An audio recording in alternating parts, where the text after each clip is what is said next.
Good afternoon, good evening. Welcome to Cohn and Krueger. That's Larry Krueger. I'm Grant Cohn. Today we're going to be talking about the Philadelphia Eagles in the NFC Championship. Niners made it.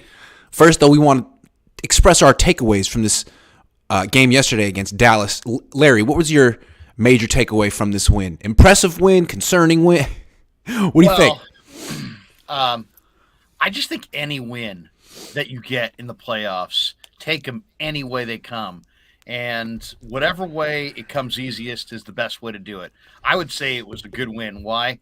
Because there wasn't, like I heard Kyle today at the presser talking about the injuries. They got the win. They didn't lose any bodies. They didn't lose any talented players. And they didn't turn it over. It wasn't perfect. They clearly don't. They're not getting enough push up front. They're not blocking well enough on the line of scrimmage on offense. I think there's still some issues, but overall, I think a very good win. And for Brock Purdy, I thought Brock Purdy was really, really good. Now, most of his yards came in the middle of the field. Now, a lot of people will be somewhat critical of Brock Purdy, but the fact of the matter is he didn't turn it over. And, he really there was a great stat today from Jeff Deeney, who said he was under pressure on 48.5% of the dropbacks, most of any 49er quarterbacks dating back to 2020. And he didn't turn the ball over once, but when he was kept clean in the pocket, Purdy yesterday was 15 of 17 for 159 yards. That's close to 90% completion percentage. So, the fact of the matter is it would have been a really easy game for him to turn it over. He was somewhat fortunate again in that the Cowboys dropped a key pick. But I thought overall the kid played with incredible poise. Yeah, that's true. And yet the Niners offense scored only 19 points, which is interesting. So the question is why? And I'm with you. It wasn't that Brock Purdy played poorly. I thought he played really well. I gave him a B+ for the game, which is impressive considering they only scored 19 points. I'll go back and look at that first half. The Niners can't do that again against Philly. What they did in the first half was not Brock Purdy's fault. I'm telling you, like in Good Will Hunting. Hey, son, it's not your fault. No. Look at me. It's not your fault. Where was the damn run game? That's not Brock Purdy's responsibility. I'm looking at the numbers right here for the first half. 11 carries, 27 yards. What the hell was that, Kyle? I mean, all week we're talking about how Dallas can't stop the run and the Niners are just going to impose their will on Dallas. That didn't happen in the first half. 19 passes, 11 runs. There was no real attempt to impose their will. I don't really know what the Niners' identity is right now on offense, but they found it in the second half, and that played the way they should have been playing all along. They need to do that for an entire 60 minutes this upcoming week. Otherwise, they're not going to win, and it's going to be Kyle's fault, not Brock's. Well, and Dan Quinn, I thought, credit Quinn. Obviously, he knows Shanahan. He knows Shanahan's scheme. I thought he had some incredibly well-timed run blitzes. It seemed like he either had an uncanny ability to guess right, or he's reading Kyle's mail. But I thought there were a number of really good defensive calls from Dallas where they were sending extra guys exactly where the run was intended to go. I also felt that the kind of runs that Kyle Shanahan was calling were like a little too cute. You have like Deebo Samuel in the back in the gun. You hand it to him on a shot on a sweep to the left, and he loses 4 yards. It's like whoa, Kyle, you're better than the Eagles. Than the Cowboys. Can you just line up in 21 personnel and and run the ball? Can you give the ball to Elijah Mitchell or Jordan Mason and impose your will? Why are you trying to outflank this team to the edges? It's a really fast flowing defense, as we saw with Dallas. They were faster than the Niners offense. Can't you push them around? Their defensive tackles are like 280 pounds. And they did in the second half. But I feel like ever since they've gotten Christian McCaffrey, Kyle's kind of gotten a little obsessed with using McCaffrey. I don't know why. He's a great player, maybe justifying the trade.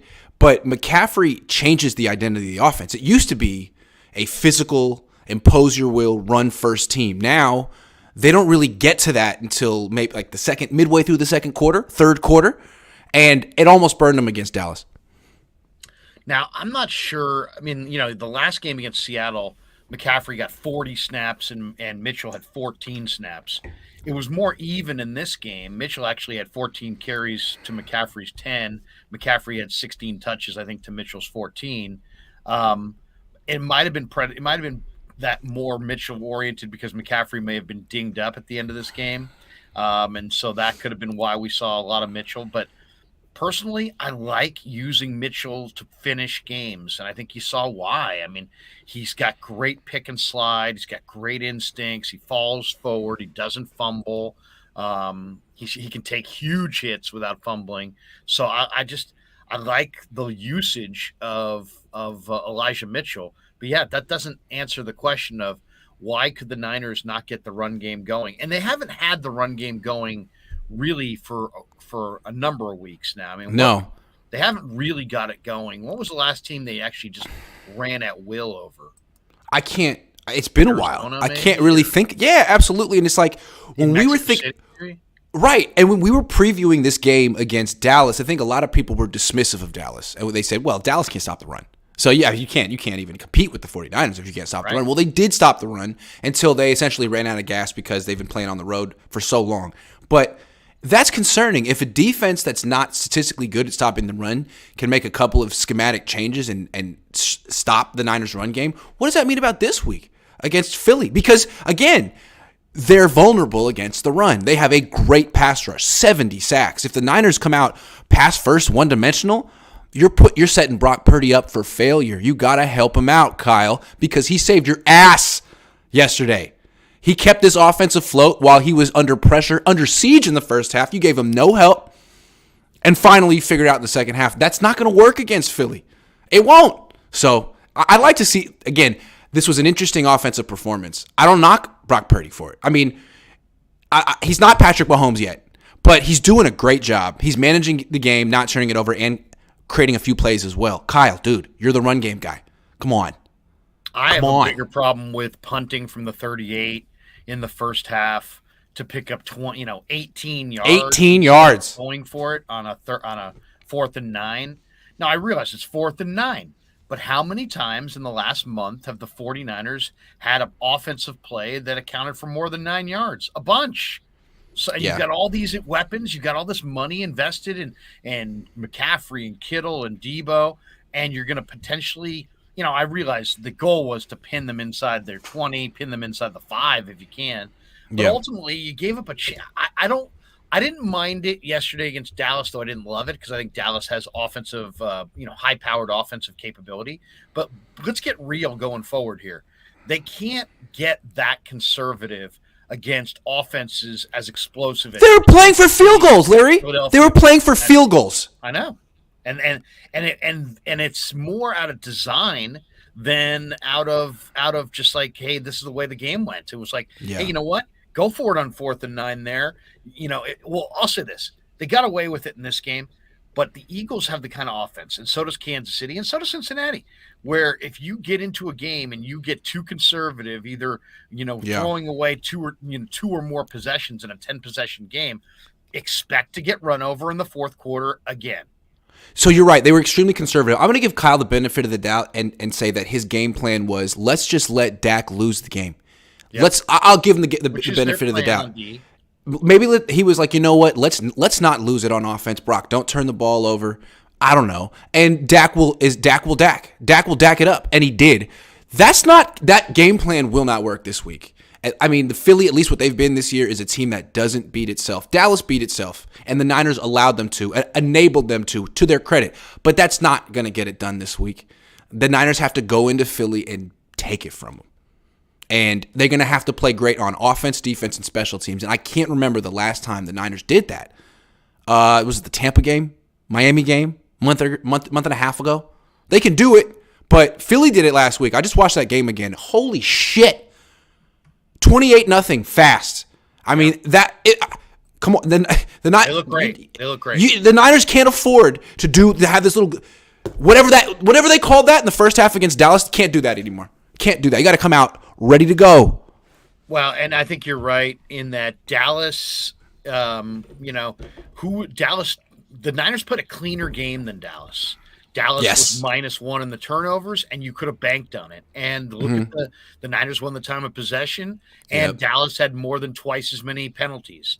Philly's a little bit more buttoned up, and you're right; Yes. they're not going to give that to you. And this game also is going to have another complication in that you're going to have to be able to stop what you couldn't stop in Atlanta, and that is the Yeah. zone read run game. Yeah. Philly gets a lot done on first and second down, and they get into third and short, and then they've got the run pass option of Hurts, and it's just Yeah. and all these weapons, and it's and an awesome line, and there's Yeah. like too many ways they can beat you. So Okay. the key in this game for sure for the 49ers is get something done on first and second down, both offensively and defensively, but especially defensively. Put Philly Yeah. in third and long. The Niners, I don't know if you saw this, they flashed this on the TV copy. The 49ers are like one of the best teams in football on third and long defensively, and they're one of the worst teams in the NFL on third and short. Yeah. They've never replaced DJ Jones. They're not good in short yardage, so it's really essential they stay out of it, especially against a team like Philly, because Hurts is going to, and Miles Sanders and his other backs, they're going to hold that mesh point for 3 seconds. They're going to force you to decide what you want to do and commit, and then they're just going to react, and it's going to be really difficult to stop. So you got to get them into third and longs, and they're not going to beat themselves. So you can't bank on them just having penalties and mistakes. Chris Tellerico says, I'm tired of seeing him run 23 up the middle. Yeah. I am too. Yeah. I don't like it. I hate the halfback toss. I thought that was a giveaway too. Yeah. I'd like to see McCaffrey touch the ball more in the receiving game and outside the tackle box. Did McCaffrey get injured in the last quarter? And when did that happen? Well, he takes so many hits. I thought it could have happened on any number of about Yeah. 6 different runs. I think that he's going to play, but I don't think he's going to be 100%. And, gets the way it goes. Go Cyclones, says Steve. Iowa State in the house. Yep. Ominous24 says, Kyle can deflect about it, but I bet my life the players told Kyle what to call in the second half, like Drew said. Is that true? Did Drew say that the players asked Kyle to run the ball more in the second half? Is that true? I didn't hear that. I didn't hear that either. I would love to find that afterwards, and I read a bunch of stuff on the game. I didn't see him quoted saying that. You know who else looked great? Dallas versus Bucks. Gizmo Maltese. Thank you. Jordan Matthews says Philly hasn't really been challenged in a while. Beat a vanilla Giants team, basically 2 bye weeks. If Niners come out swinging, they have a shot. They do have a shot. No one's saying they don't have a shot. For sure have a shot. They got a big shot. All right, moving on. Let's look ahead to this Eagles game. Yeah. I feel like there was so much that Dallas really didn't do.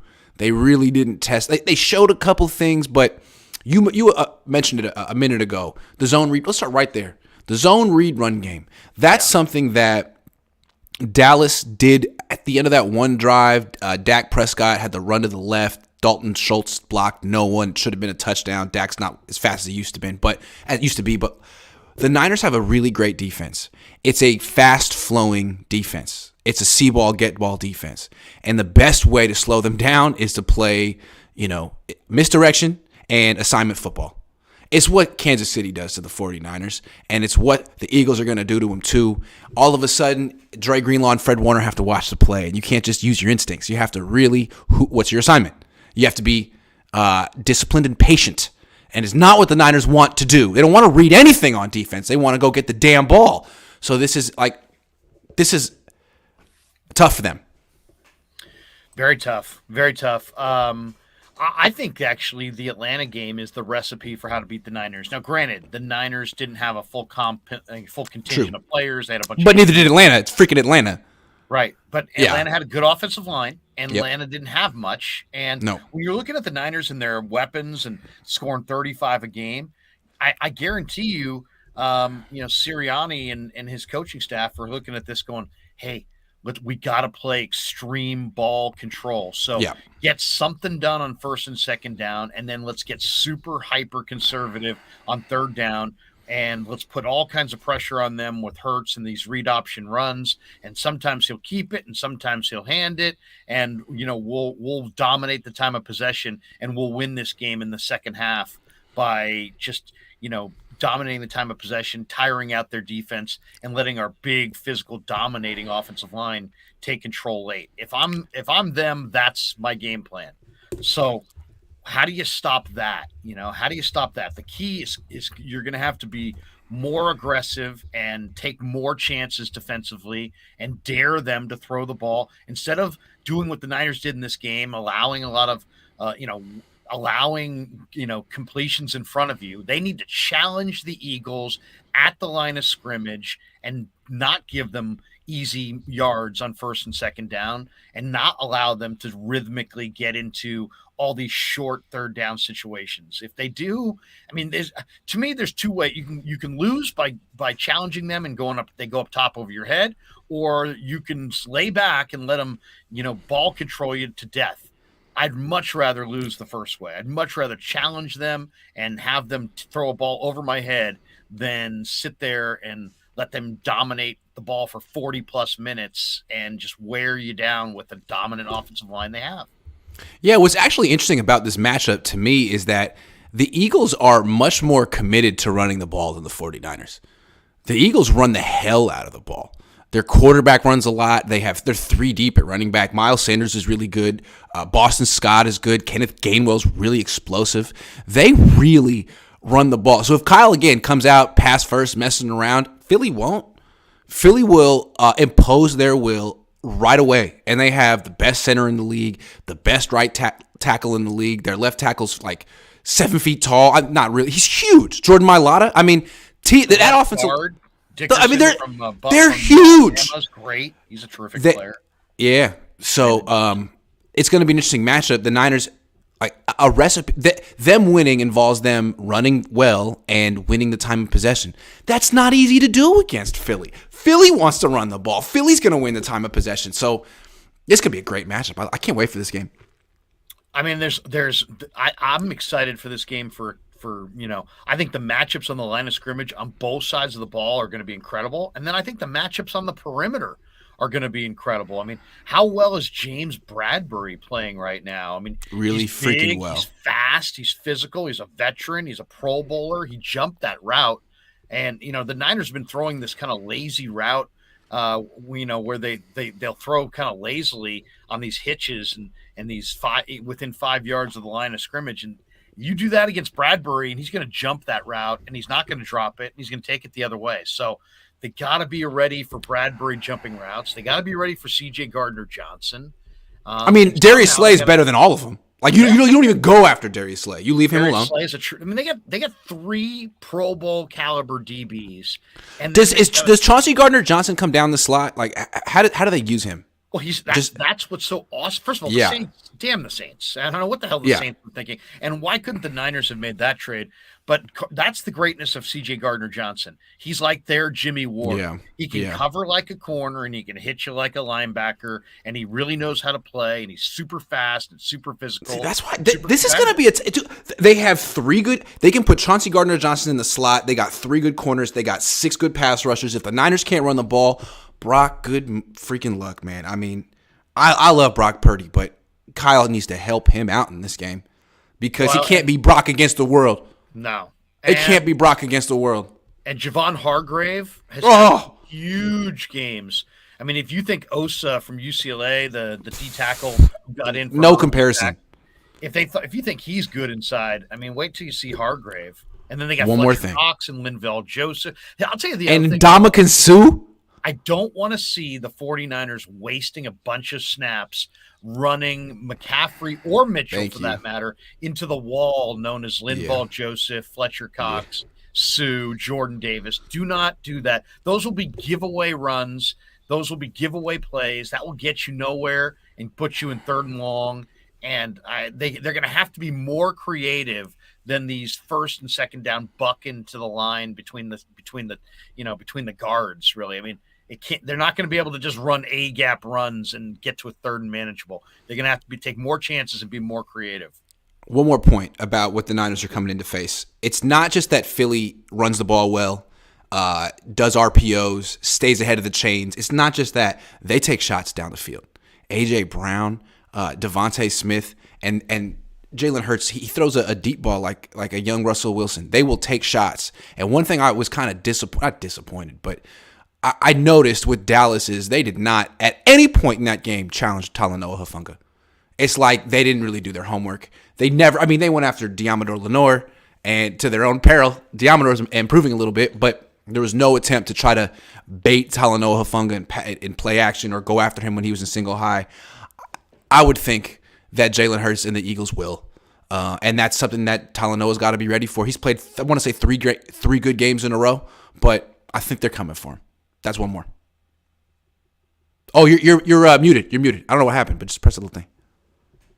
There we go. There you go. The other thing I was going to say is that the Eagles' weapons, you're talking about guys. It's kind of like Washington, where they had McLaurin and they had Jahan Dotson.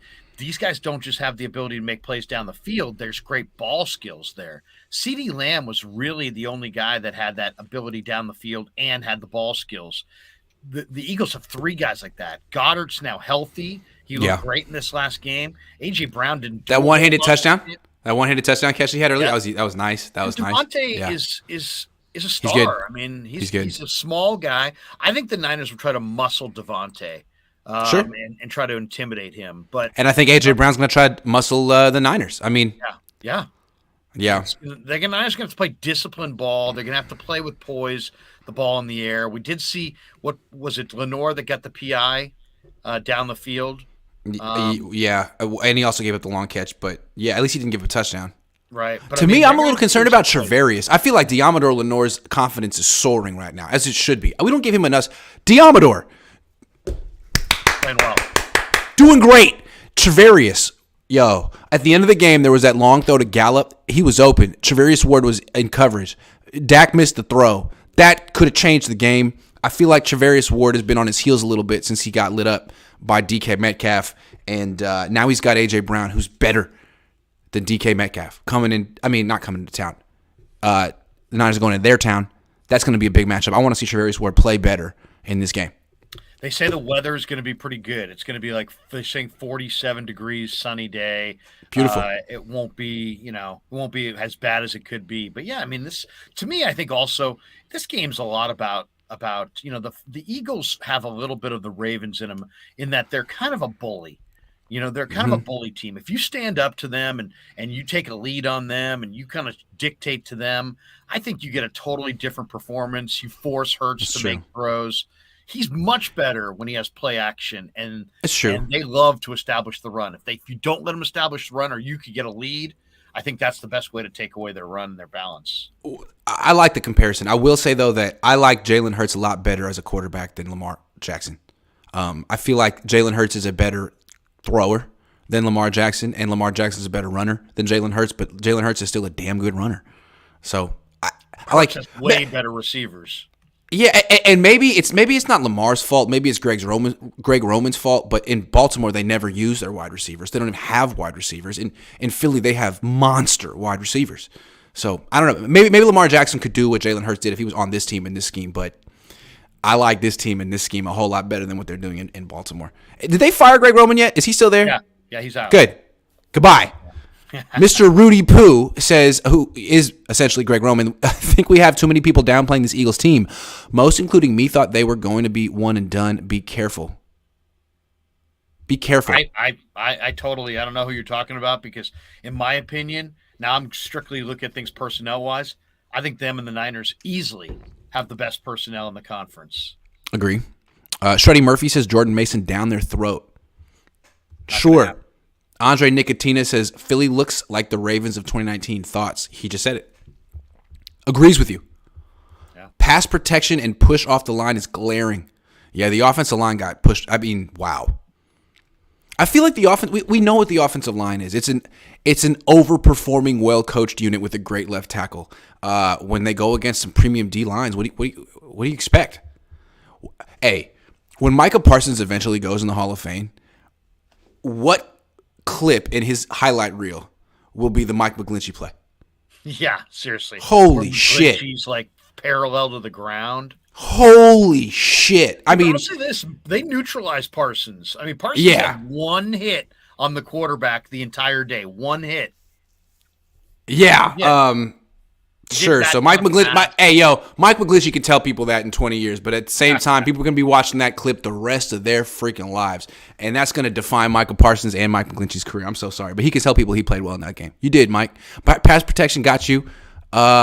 Digital Drew. I'm officially worried about the D-line. Bosa's disappeared. Dak was only pressured 5 times the entire game. Be this ineffective in Philly, and the Niners will need tickets to see the Super Bowl. Yeah, that's one of our topics. Hold on. We're gonna address that soon. Ominous24 said, it was CSN Bay Area postgame live. Juice came out for an interview and said a few players told Kyle what to call. Kyle dismissed it when asked. Wow. There you go. We broke on CSN Bay Area postgame live.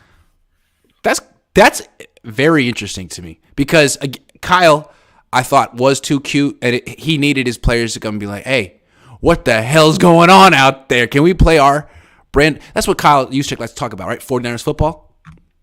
There's a brand. They have an identity. This has been together for 5 years. McCaffrey's a lot of fun, but he does not fit into this identity. Kyle needs to balance the two, and he did in the second half. And McCaffrey's hurt. Our D-line needs pressure and defend the damn B-gap. Don't give up the B-gap. Don't you dare give up the B-gap to the quarterback. Thanks for the... How about them Cowboys and the Fernando Grant? You're a man of your word. I got you. I don't know why people want me to keep singing that. I'm not going to say it. Not going to say it. Damon Rice says, Kyle feels obligated to use McCaffrey excessively because he was his babysitter back in the day. BTW McCaffrey had the warmer on his calf midway through. Okay, good to know. Tutty, 99 cents. Jorge, if the Niners beat the Eagles, who are the offensive and defensive MVPs? Man, I don't know. Brock Purdy, Talanoa. No. Nick Bosa. How about Nick Bosa? Comes out of his slumber. Alfredo says our defense will slow down that Philly offense, but can we win with Purdy throwing 0 TDs again? Okay, let's go. No. Let's go talk about that in a second. 3rd and long has been a pain point the last 2 weeks. 3rd and long usually is a pain point. Watched Abba Fernando for the first time today because of you. Why did you make me do that? Go Niners, keep up the QC. It's working. You didn't like that song? Great song. Okay, moving on. Brock Purdy's performance against Dallas was interesting in the sense that I feel like a lot of people really liked it, and a lot of people thought it revealed that he wasn't good enough. I don't know what to think. I feel like there's merit on both sides. It was extremely impressive, and then it was also revealing of maybe his ultimate ceiling. What was your takeaway from what you saw? Well, I mean, first of all, you cannot forget what this is. This is a rookie quarterback. Correct. Doing like something that no other rookie quarterback ever does. Correct. Even guys who are taken first overall. So there's that. That's why I gave him a B+ for this game. I mean, his quarterback his numbers weren't B+, but I'm like, he's a rookie. He didn't turn the ball over. He didn't have a run game. He was under pressure. He made plays. There was so much to be encouraged about from this game, from what Brock Purdy did. And when they kept him clean, he completed almost 90% Correct. of his passes. Correct. He did throw for the 214 yards. I think 125 of those yards were in the middle of the field.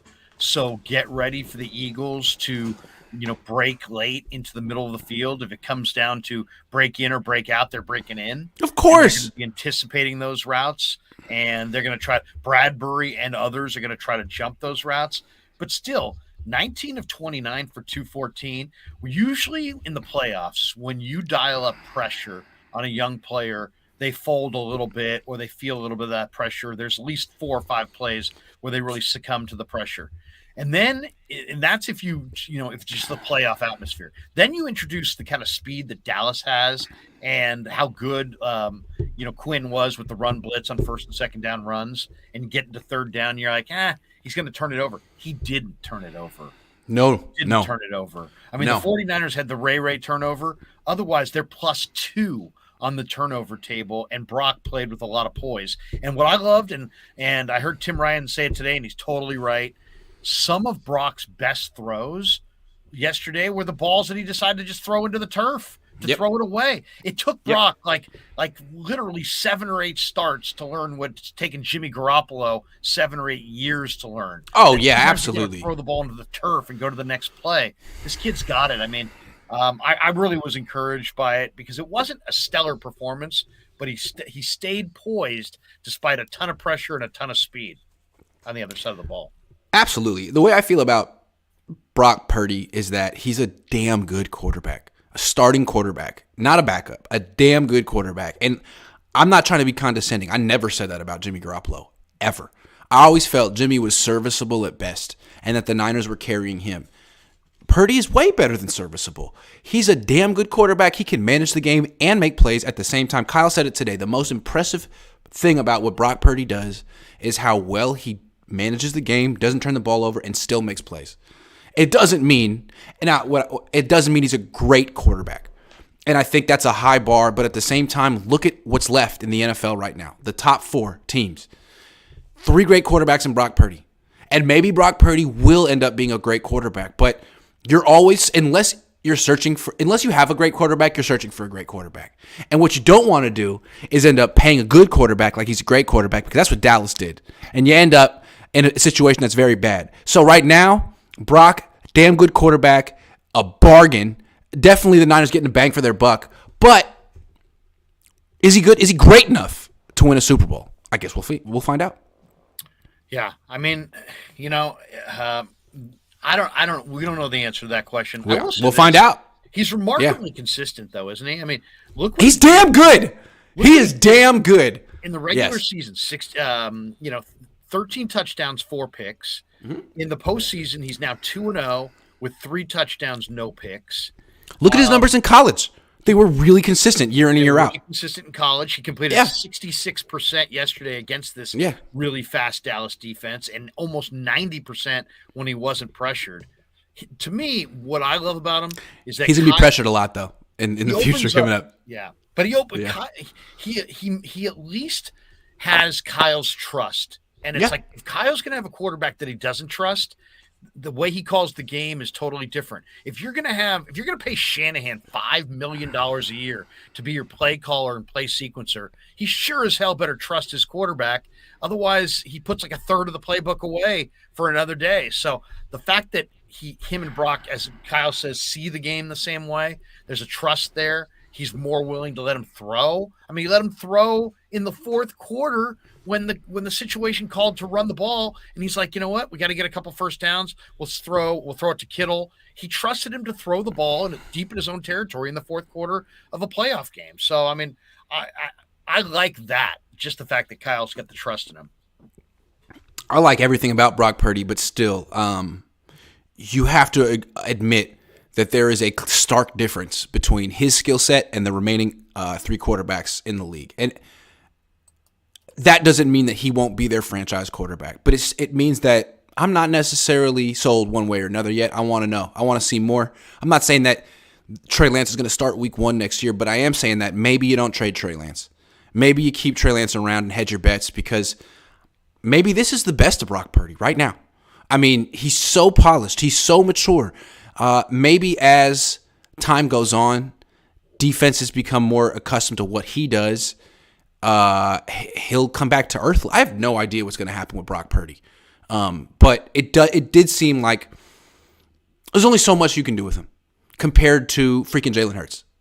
And when you look at Jalen Hurts, you're reminded of, oh yeah, that's why the Niners gave up 3 years worth of first round picks for Trey Lance, because they felt they needed someone with that level of skill and athleticism. And that's not Brock.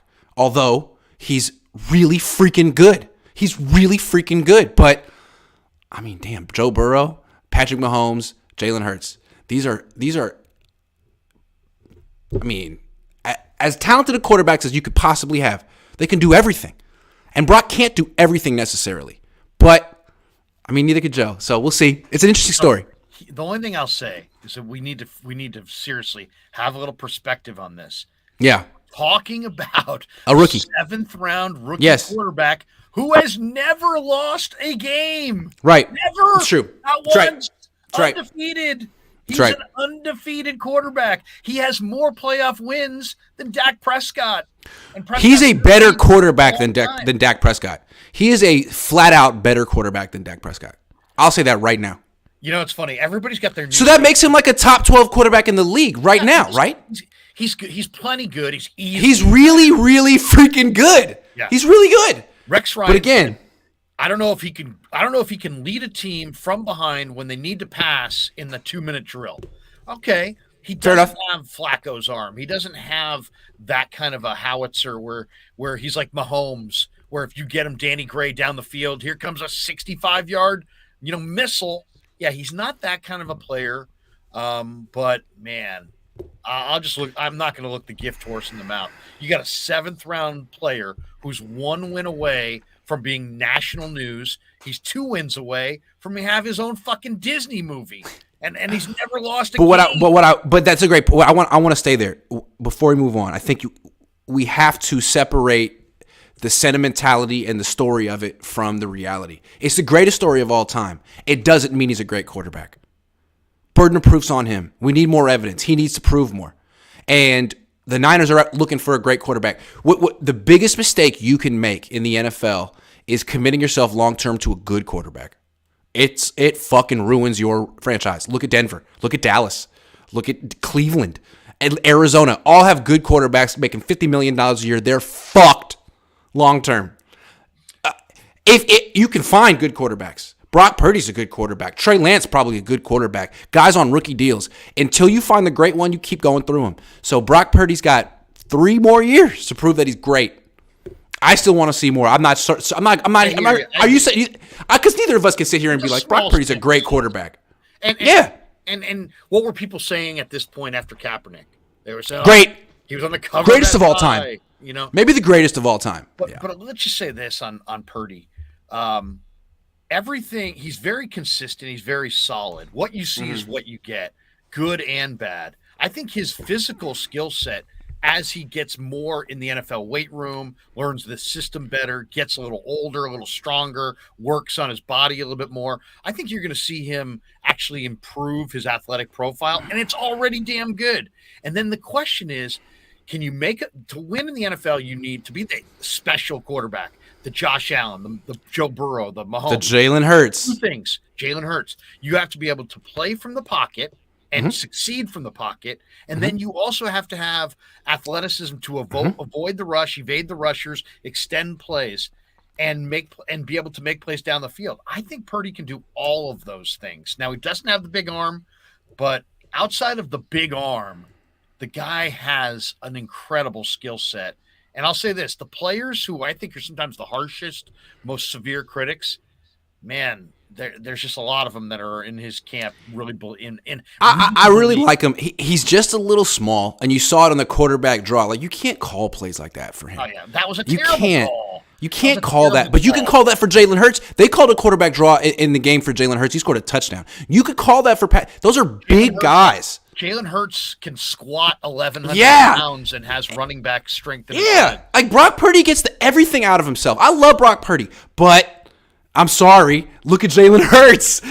Is he going to beat Jalen Hurts this weekend? I don't know. Can he get over the hump? I don't know. And if not, is it worth? Do you need to go back and look at Trey Lance and be like, well, I mean, there's a reason we brought him in. There's a reason we like the skill set. We can't give up on that. Let's hedge our bets here. We got 2 guys. There's an issue with Trey is that and I read this weekend, if Trey comes back, I think he counts like whatever it is, $10 million against the cap. If they trade Trey, they take a $20 million cap hit plus. So I don't, even though I'm sure there are teams that would like to have Trey Lance, and I guarantee you the Niners will get offers if they put him out there. I think the cap hit will be too severe. I don't think they'll be willing to endure it. I don't know if it gets better in future years, but I can't see him taking a $20 million cap hit to move on from Trey. But I will say this, driving home last night, I'm listening to Andy Gresh on CBS Radio. He is convinced that if the Niners lose this game to the Eagles, that Tom Brady is going to come here and be the 49ers quarterback. I mean, he talked about it on CBS Radio last night. I think that I don't want to talk about that. I don't want to talk about that. Forget that.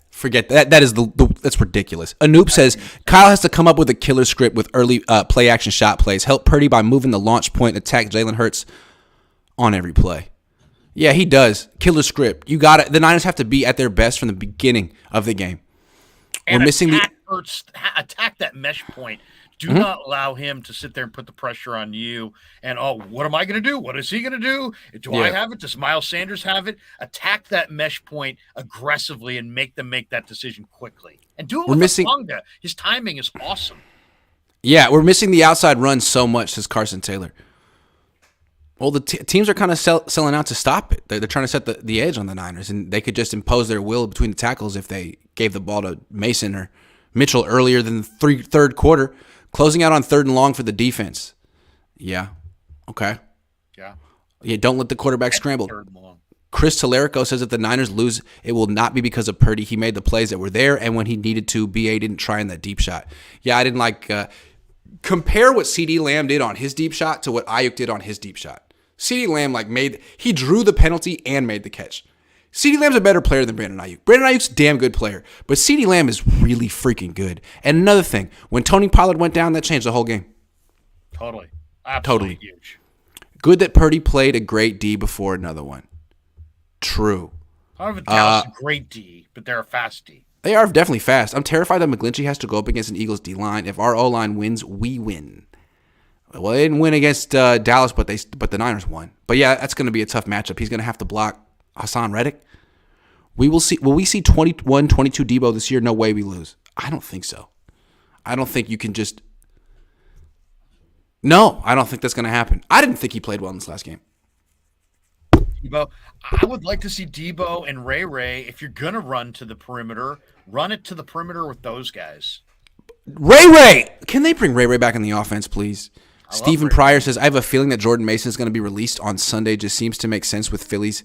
Oh, released. Tough yet spotty run defense. Save this receipt. I like it. I thought you meant they were going to cut him. I'm like, during the playoffs? Damn. Dallas put up 34 on the Eagles running the ball and play action. Well, there you go. Do that. Trey Lance for Vita Vea. Who says no? Bucks need quarterback. They say no. Probably they say no. Vita Vea is their team. Philly has 3 aerial targets. Brown, Smith, Goddard, Adams, and C. Lamb had a good amount of yards, but they have the best O-line. I'm nervous. They do have a very good O-line. They're the 2 of the best center, best right tackle in the league. Great. Did you see Purdy's stats the last time he played Hurts in college? He threw 5 TDs against Oklahoma. Well, he's not facing Oklahoma's D this weekend. Matthew Sanders says, why do I keep thinking we can out Philly? I don't know what that means. Maybe they can, but that's on Kyle. Like, where's your run game? Can you? I know he can. Kyle's problem is he outthinks himself. It's not that he's not smart. He's too smart. He outthinks himself sometimes. It's like, Kyle, I don't know what you thought you were accomplishing with this, but can you go back to the simple shit that you do all the time? Juszczyk had to tell him. The guy from Harvard had to be like, Kyle, you're overthinking this one, buddy. What Burrow can do on the field that Purdy can't? Throw further, has bigger, has stronger arm. I mean, come on. I love Brock Purdy, but can we not pretend like he's Patrick Mahomes? Like there's no difference between him and Patrick. There was obviously a difference between Brock Purdy and Joe Burrow. There's a difference. And the fact that Brock Purdy can do what he's doing is what makes the story so fucking good. It's what makes the story so fucking good. There's a difference, right? I don't know. Burrow's Am I tripping? Jamar Chase. True. Burrow was the first pick in the draft. Purdy was the last pick. There's a reason. But I will say this. It is a good comparison from the standpoint of I think Burrow and Brock have some of the same genius in that absolutely. When they step to the line of scrimmage and they survey the field. Yes. They can read coverage. Yes. They're football lifers. They pick up tendencies. A lot of the same intangibles. A lot of the same intangibles. I think these guys are very similar. Now, a lot of the same intangibles. Different skills. But when we're talking about the best quarterbacks in the league, it's not just intangibles. No. Brock's got a deficit he's got to close, and he's doing it. He's doing it. Stephen Pryor says TB12 has shown multiple times you can run the 2-minute drill without 65-yard bombs. Purdy can hang with the other remaining 3. Depends on the situation. Here we go this week. He just beat 2 mediocre quarterbacks in the playoffs. Dak, mediocre at best. Now he's got to beat someone good. He can do it. John says, can we talk about our kickoffs? Cost us good field position to opposing teams. First Seattle, twice with this scheme, or Gould losing leg strength. Good tackler, though. I don't know. They got to get the damn ball in the end zone on those kicks. I mean, Godwin, Igwe, made some plays for sure. And then this, to me, I don't know how you felt about it, but to me, the scariest Cowboy was that Cavante Turbin I mean, Oh my God. I was watching on the binoculars, and I'm watching like on almost every kick. I'm like, he's one guy away from busting this. You know what I mean? Yeah, he was Demetrius so Flanagan good. Foles made one tackle that, man, I don't think he even realized it when I asked him about it in the locker room afterwards. He will when he watches the tape, but he basically saved a touchdown. Moonman says Brock learns every game. He gonna surprise next Sunday. I love Brock Purdy. He's good. Grant, you give us a good chance to win Sunday? A good chance to win? I don't know. I'll give you a chance. I don't know about how good. I have to decide. D-Wood 7300 says Marino, Elway were more talented than Montana, but from the neck up, Joe was the best. Brock gets it like Montana. I still even think that comparing Brock's skill set 1-to-1 straight up physically to Joe Montana is a little bit of a stretch. Just a little bit. I mean, Joe Montana was a 3rd-round pick. I think he probably had a little bit of a. I'm just saying. I don't know. I just don't want to sit here and act like Brock's a little bit more gifted than he is. Brock probably should have been a 4th-round pick. Sure, absolutely. I agree. Stunted 2 times. What about Stunted 3 times? As much as we hate the hits, Greenlaw sets tones. Yeah, but can he not do the one stupid 15-yard penalty a game that he does, please? I mean, I know he plays fast, but you hit him out of bounds. That's avoidable, Dre. You're better than that. Carroll T. Jennings and Kittle are the only receivers who fight for the ball. They should be a big part of the plan. Of course. Jennings should get more than 2 targets a game. Oh, I know. Trey Sermon revenge game coming, says HB Caleb. Hilarious. Thank you. Vic Saraf says game is going to come down to our O-line. The Eagles have the best D-line unit in the league by far. Their 4 starters have 10-plus sacks each this season. Yeah, big game for Banks, Burford, McGlinchey. Big game. I think it's essential that the Niners score early, get a lead. I don't see the 49ers coming back from a multiple score deficit to win this game. Don't see it. They're going to have to take the lead. They're going to have to stay ahead of the chains and a close connection to Philly on the scoreboard and on the chains. Otherwise, it could get ugly. Gizmo Maltese says we need more wide receiver screens to Debo. What do you think? Ray! I'll say this. Debo. If you throw those screens to freaking Debo, you better throw it with a little bit more velocity or Bradbury's going to pick it off. Yep. Connor Koch says if the Niners make it through Philly, then I have all the confidence they can win it all this year. This game should be the real Super Bowl matchup. If the Niners beat Philly in Philly, it would be one of the bigger wins in franchise history that wasn't a Super Bowl victory. I mean, this feels like they're going up against 88. That's what it feels like. Or them going up against Dallas, like the Dallas with Troy Aikman. That kind of Dallas. Jared McBride says, do the Eagles have any weaknesses in their offense or their defense where the Niners can hurt them?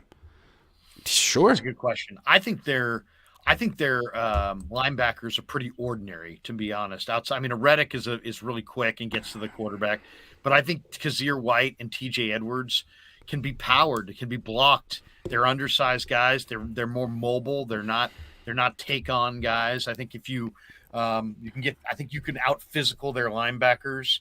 As far as their offense, I mean, I don't see tons of weaknesses in their offense, to be honest. I mean, I really don't. I mean, I guess Lane Johnson's a little old and a little dinged up, and maybe the right side of their offensive line's not quite as good as the left side. I don't see a lot of issues on offense for the Eagles. I think they're pretty good. Yeah, 11 straight and still not good enough for you? No, win the fucking Super Bowl. By the way, how about it's that? 12. Yeah, it's 12. Win the fucking Super Bowl. Gizmo Maltese says, watching Eagles get destroyed by the Bucs last year in the wild card softer schedule this year, are they that much better than last year? Yes. I think they have A.J. Brown now. A.J. Brown. I mean, and not only that, they added Chauncey Gardner-Johnson, who's an impact player, and Bradbury. Bradbury was a free agent. So you got a number one corner in Bradbury. You added as good a strong safety as there is in this entire league in C.J. Gardner-Johnson. I mean, Jordan Davis, is to supplement up front. I think they're better.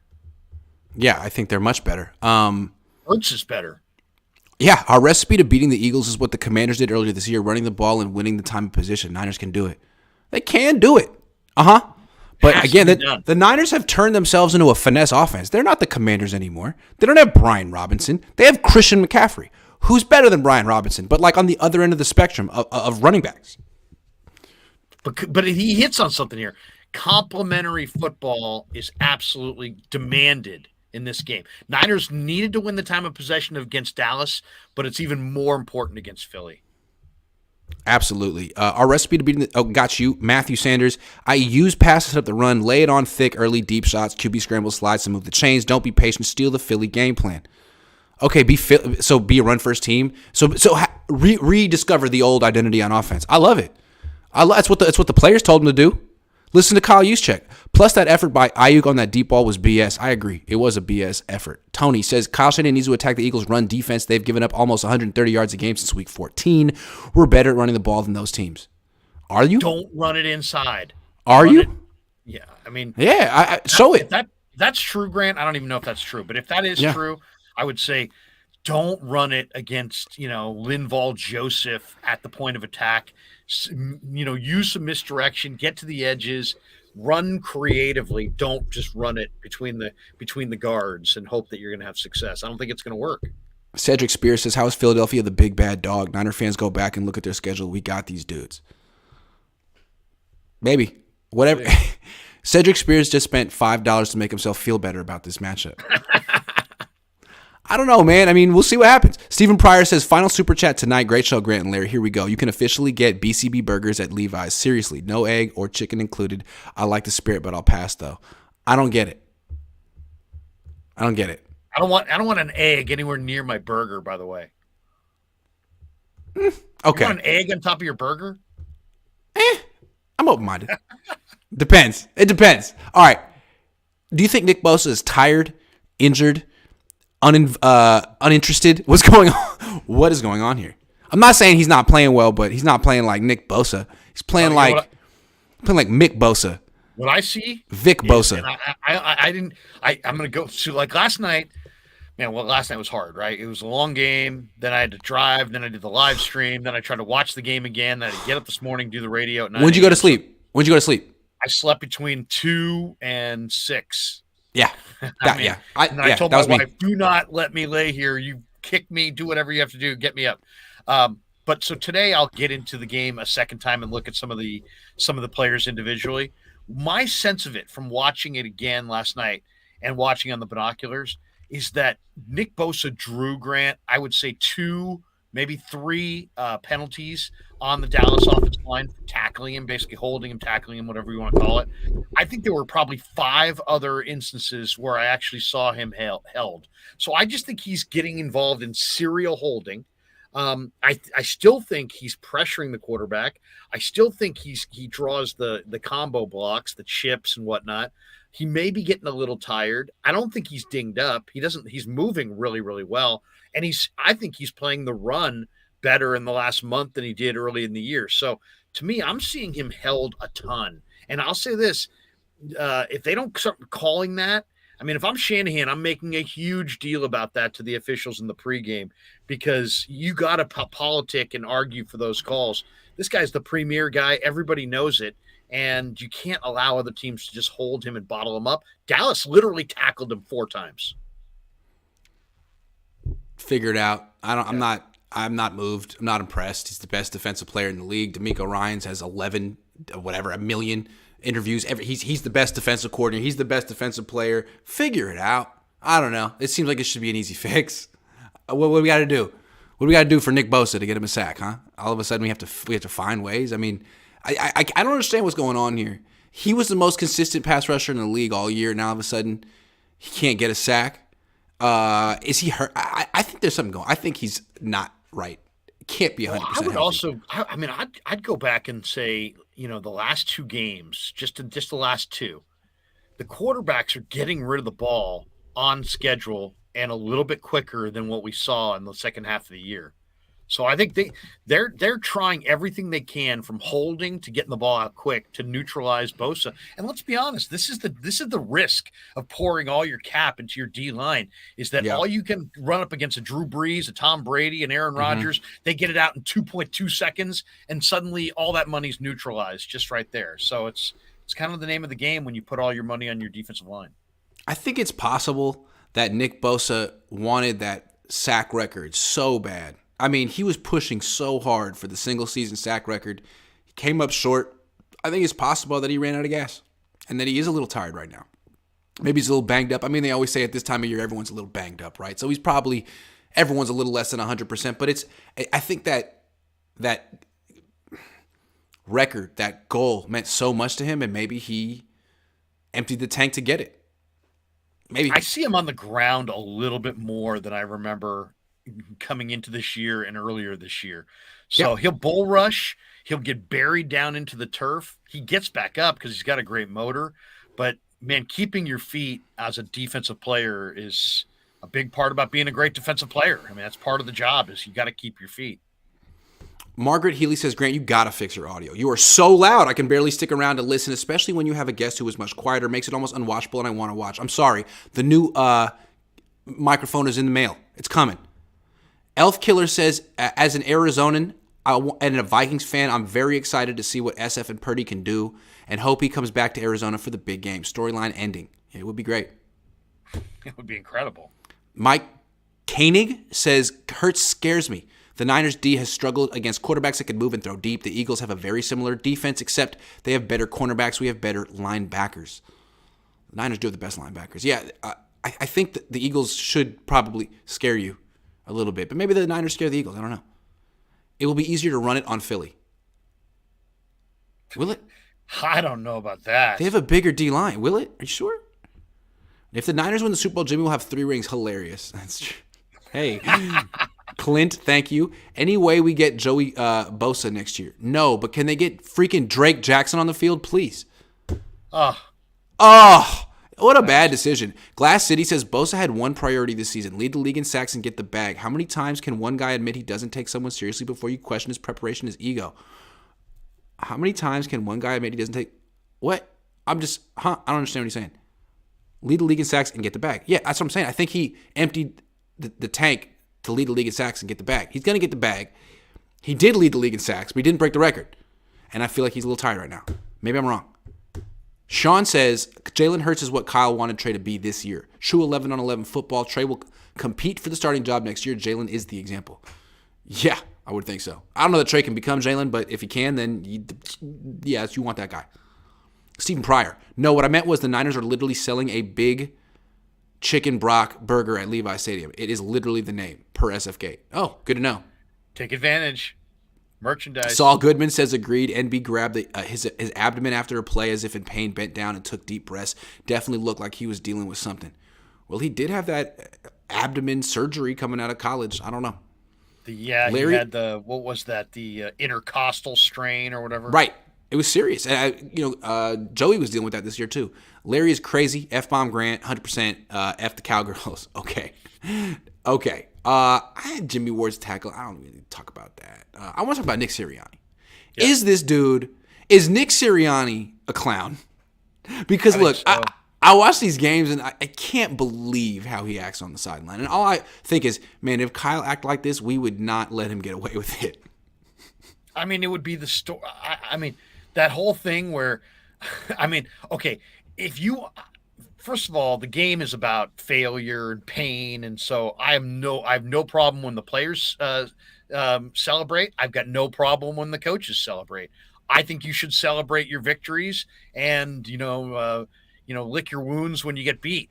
But so I get no problem with the chest bumping or any of the stuff that he does on the sidelines with his own coaches, because if he's fired up and it fires them up and whatever, so be it. But it's an NFL playoff game in the first quarter and you're up 14-0 and when was the last time Kyle Shanahan you actually found the camera and then did one of these? Look, I'm not the biggest Kyle Shanahan fan, as everyone knows. Man. I'm not the biggest Kyle Shanahan fan. He would never, ever fucking do that shit. You know who would do it? George Kittle. George Kittle does it all the time. And we find, hey there. Oh, howdy. And I think, to Kyle's credit, I think it annoys the hell out of Kyle. It's like, George, can we stop? Can we play football? I like Kyle. He's not a celebrity. Sean McVay wants to be a celebrity. Nick Sirianni wants to be a celebrity. Kyle is so low-key. I do like that about him. I just think Sirianni, I mean, this is a league that had Vince Lombardi, Tom Landry, Bill Walsh. You're now grouped with them. Act like it. Yeah, man. Act like it. You're not Yeah, the man. show. Nobody's coming to see your ass. They're coming to Yeah. see the players. You're not part of it. You're like the puppet master.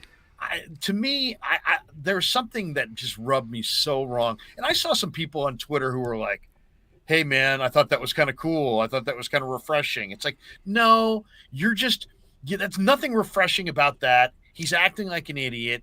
You're Yeah. just never seen it before, and you don't want to be the guy who's like, hey man, I'm trying to harsh your mellow or something, but sorry, I don't. It's always cooler to be like, yeah man, it's cool, it's fun, it's awesome, it's new, it's different. No, it's stupid, it's clownish. It's look at me. It's everything that coaches should not represent. So I hope the Niners hand Nick Sirianni an exit to the playoffs next Sunday. We always talk about like, the football gods and like football karma and stuff.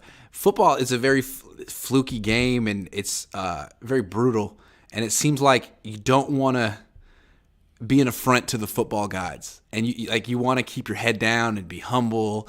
And that's so not Nick Sirianni. Like, he's puffing his chest out. He hasn't won a damn thing in his career. He's the new kid on the block, and he's like walking around like he invented fucking football. And it's like, man, this is the exact kind of guy that the football guys build up just to tear down. You know what I mean? It's like, oh, let's make this guy think.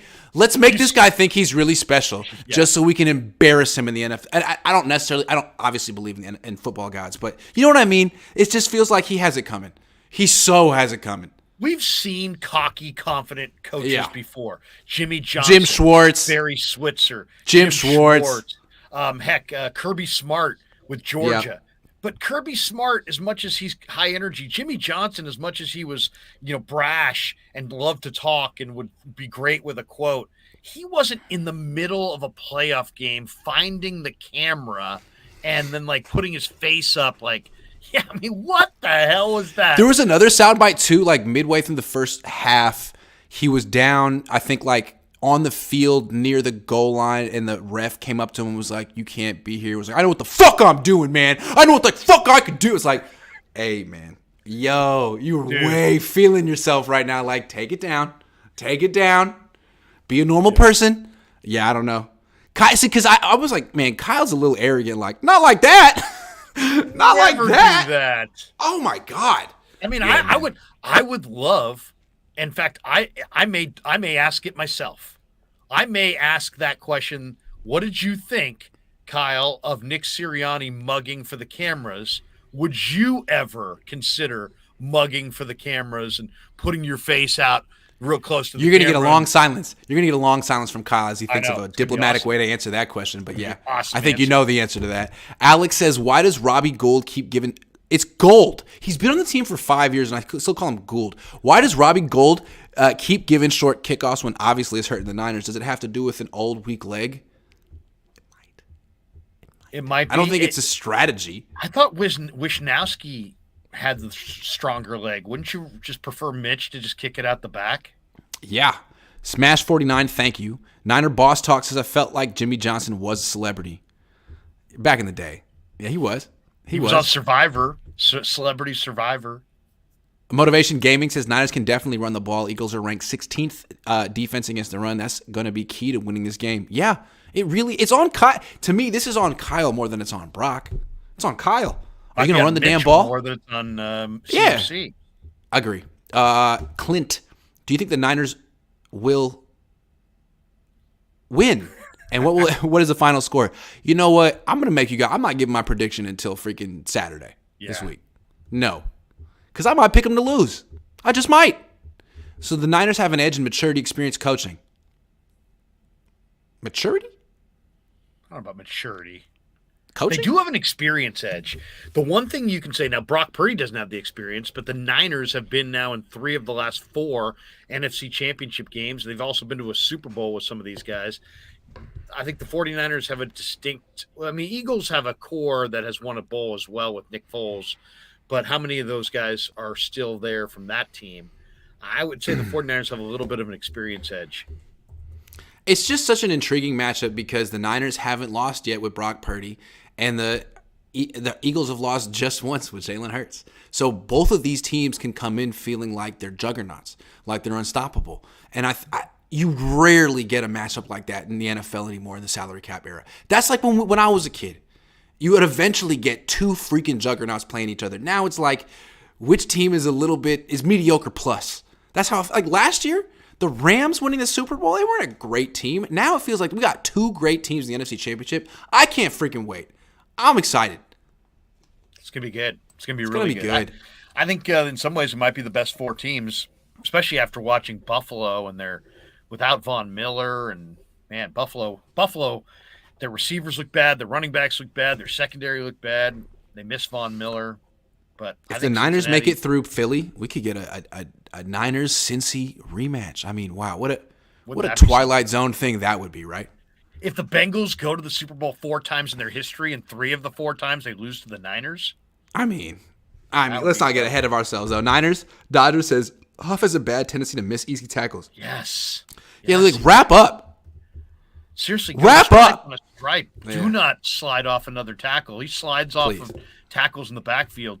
He's a Pro Bowl player because he's thought that he doesn't slide off. The second half of the year, he slid off at least 6 or 7 of those. He's got to figure out a way to, as he's running by, somehow hold on to the shoes, something. He's got to. If you're going to blitz and you're going to go at the quarterback as a safety, you have to get home. In this game, it's going to be absolutely crucial. Gregory F. says, Grant, thinking about starting a pod. Any pointers? Yeah, curse a lot. All the time. Just a lot of cursing. People like that. Smash 49 says, Paul Heyman jinxed us on Raw in Philadelphia, said Eagles are going to get demolished and humiliated by Brock Purdy. Need you to reverse the jinx. I can't. You have to pay me. You can't just tell me what to do out here. Alex, $10. Thanks a lot. Our show's over, though. The show is over. Thank you, Larry. What do you got going on? Are you streaming any more tonight? Not tonight. Okay. Tonight I'm going to go watch more film. Today's my Monday. I got to do some film breakdown. I want to watch a couple of these games. I want to watch Eagles Giants again. I want to watch the Niner game again. I did that with my dad today. I watched the condensed version. That game is over 10 minutes. Fucking 10 minutes. Eagles Giants. Oh my god. How bad was Daniel Jones this week? Daniel Jones and the thing is you'll watch that game and you'll be like, "You know what? I really like Daniel Jones." He battled his ass off in that game. He had no chance. He was getting hit on every play. And you know what? The Eagles, who can't stop the run apparently, with the exception of one long run that they gave it to Saquon Barkley, they did a really good job against Saquon Barkley. So something to watch when you watch that game. They gave up one long run. The Giants' weapons are Bellinger, Richie James, who couldn't even get on the field for the 49ers. And, Richie James is a legend. Korean, Isaiah Hodgins, who I like, but I mean, Hodgins, Richie James, and Daniel Bellinger are not Kittle. Debo, they're not the Niners. But isn't it cool to see Richie James and Matt Breida on the same team in 2023? In some ways, they were the Giants' gutsiest players. Hell yeah! Now, at the end, though, you'll see Richie James drops a pass, a deep one that would have been a touchdown, but the game was over. Mikkel says, we won last year against the Eagles with porn star Jimmy in regulation. Why can't we do it again? Sure, we can. No one's saying the Niners can't beat the Eagles, but they are a better team than they were last year. As are the Niners. Eli Mitchell needs first half carries. Here. Yeah, I'm totally for that. It's interesting, the two best rosters on the NFC side, and hold on, it's interesting, two best rosters on NFC side and two best quarterbacks in the league on AFC side. It's true. I think you're seeing different roster building strategies in the different conferences. It's all about the quarterback in the AFC. Alex says, I'm a Niners fan in Philly. I can't understand why the Eagles are good. Can you help me understand? Well, their team is freaking loaded, man. Every position group. Howard Roseman and John Lynch, neck and neck for executive of the year, right? I mean, when you put like the Eagles and the Giants head up, like the Eagles were better at every position except running back. Every freaking position. I mean, they're a really good team, but the Niners are really good too. I don't even know what the Eagles' weakness is on offense. I really couldn't tell you. Yeah, on offense, they look really good. I mean, I don't see a weak spot. On defense, I don't love their linebackers, but loaded front, loaded secondary, all kinds of playmakers, all kinds of power, all kinds of depth.